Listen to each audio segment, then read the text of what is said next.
Welcome to our channel. Today Bible verse in Tamil.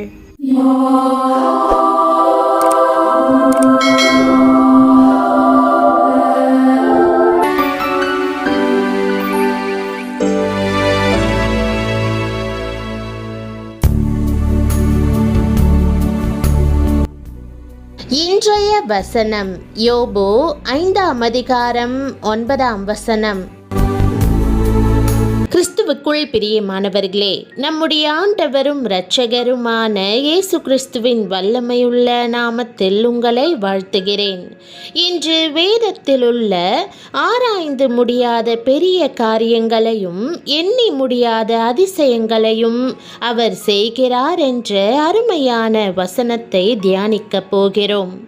நீங்கள் சாதாரணமானவர்கள்தான், ஆனால் உங்களில் வாசம் பண்ணுகிற கர்த்தரோ அசாதாரணமானவர், அற்புதங்களை செய்கிறவர், அதிசயமானவர். கர்த்தர் ஏன் அற்புதங்களையும் அதிசயங்களையும் செய்கிறார்?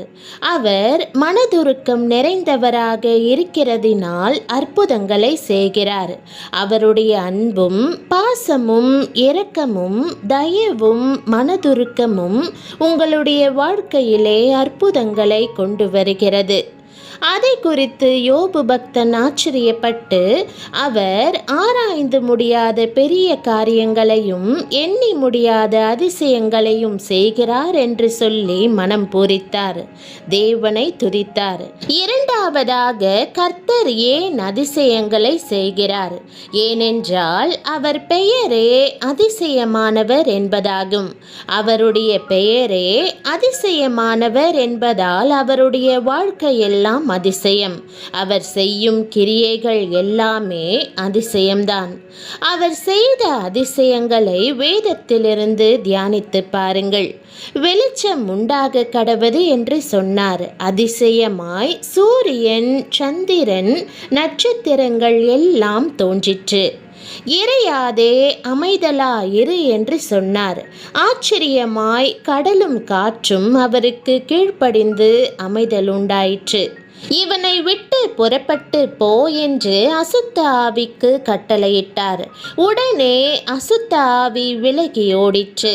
அவருடைய வாயின் வார்த்தைகள் எல்லாம் அதிசயங்கள், கரத்தின் கிரியைகள் எல்லாம் அதிசயங்கள். நிச்சயமாகவே அவர் உங்கள் வாழ்க்கையில் அற்புதங்களையும் அதிசயங்களையும் செய்வார். அவர் உலர்ந்த எலும்புகளை உயிர்ப்பிக்கிறவர். நாறி கிடந்த லாசருவின் உடலை உயிரோடு எழுந்து வர பண்ணினவர்.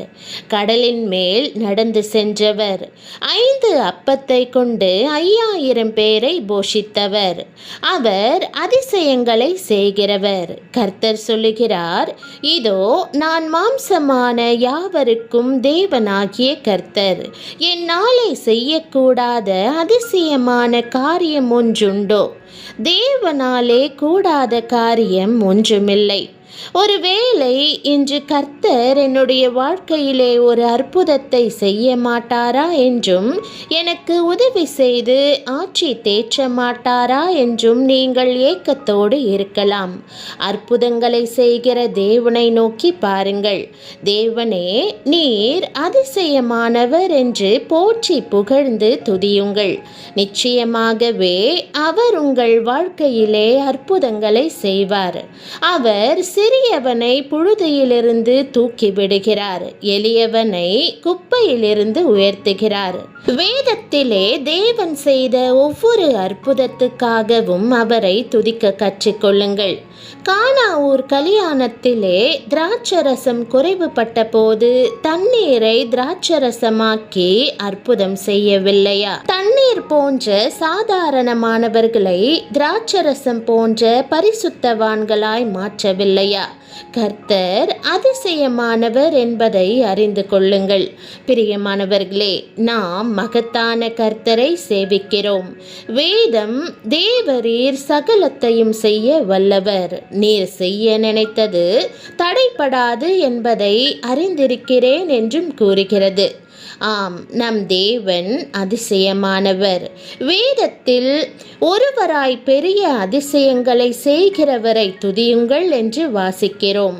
வேதத்தில் இன்னும் சில இடங்களில், இதோ தேவரீர் உம்முடைய மகா பலத்தினாலும் நீட்டப்பட்ட உம்முடைய புயத்தினாலும் வானத்தையும் பூமியையும் உண்டாக்கினீர், உம்மாலே செய்யக்கூடாத அதிசயமான காரியம் ஒன்றுமில்லை. இதோ நான் மாம்சமான யாவருக்கும் தேவனாகிய கர்த்தர், என்னாலே செய்யக்கூடாத அதிசயமான காரியம் ஒன்றுண்டோ என்று வாசிக்கிறோம். பிரியமானவர்களே, நம் தேவன் மகத்தானவர். பிள்ளைகள் இந்நாட்களில் தேர்வுகளை எழுதி கொண்டிருக்கிறார்கள். பல பிள்ளைகள், ஐயோ நான் அதிகமாய் படித்திருக்கிறேன், எல்லாவற்றையும் நினைவு வைத்திருக்கிறேன், ஆனால் அதே வேளையில் எல்லாமும் மறந்தும் போகிறது என்று கூறுகிறார்கள். பல பிள்ளைகளுக்கு எல்லாவற்றையும் மனப்பாடம் செய்வதும் ஞாபகத்தில் வைத்துக் கொள்வதும் இயலாததாய் இருக்கிறது. இந்த முக்கியமான நேரத்தில் இந்த அதிசயமான தேவனை நீங்கள் அனுபவிக்கலாம். அவரது சமூகத்தில் அமர்ந்திருங்கள். அவரை பார்த்து, ஆண்டவரே, நீரே என் சகாயர் என்று சொல்லுங்கள். தாவீது கர்த்தரின் மேய்ப்பராய் இருக்கிறார், நான் தாழ்ச்சி அடையேன் என்று கூறினான். இந்த தேவனை நீங்களும் பற்றி கொள்ளுங்கள். ஆண்டவர் உங்களுக்கு ஞாபக சக்தியை தருவார். நீங்கள் எவற்றையெல்லாம் எழுத வேண்டுமோ அவற்றையெல்லாம் கற்றுத் தருவார். உங்களால் அதிகமான மதிப்பெண்களை பெற இயலும். உங்களால் எல்லாவற்றையும் நினைவில் வைத்திருக்க இயலாதிருக்கலாம். ஆனால் ஆண்டவர் நீங்கள் தேர்வெழுதும் போது ஏற்ற நேரத்தில் ஏற்ற வார்த்தையை கற்றுக் கொடுப்பார். அவர் ஆச்சரியமான தேவன். அவரை இறுக பற்றி கொள்ளுங்கள். அவருக்கு பிரியமானபடி வாழுங்கள். வாழ்க்கையில் உங்களுக்கு தேவையான எல்லாவற்றையும் நேர்த்தியாக அவர் அருளிச் செய்வார். உங்களை தாழ்த்தி அவரை நோக்கி பார்ப்பீர்களா? ஆண்டவரே, நீர் மாத்திரமே எனக்கு சகாயர் என்று வேண்டுங்கள். நிச்சயமாகவே பரலோகத்திலிருந்து ஒத்தாசை வரும்.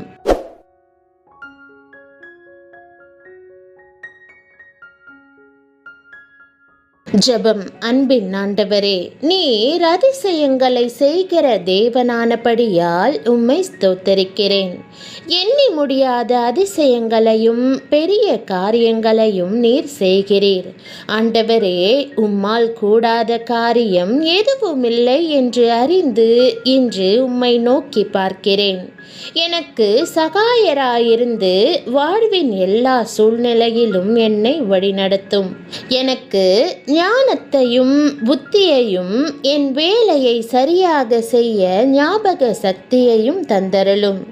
ஏற்ற வேளையில் ஏற்ற காரியங்களை எனக்கு கற்பித்தருளும். உம்மை பற்றி கொள்ளவும் உமக்கு பிரியமான விதத்தில் வாழவும் எனக்கு உதவும்.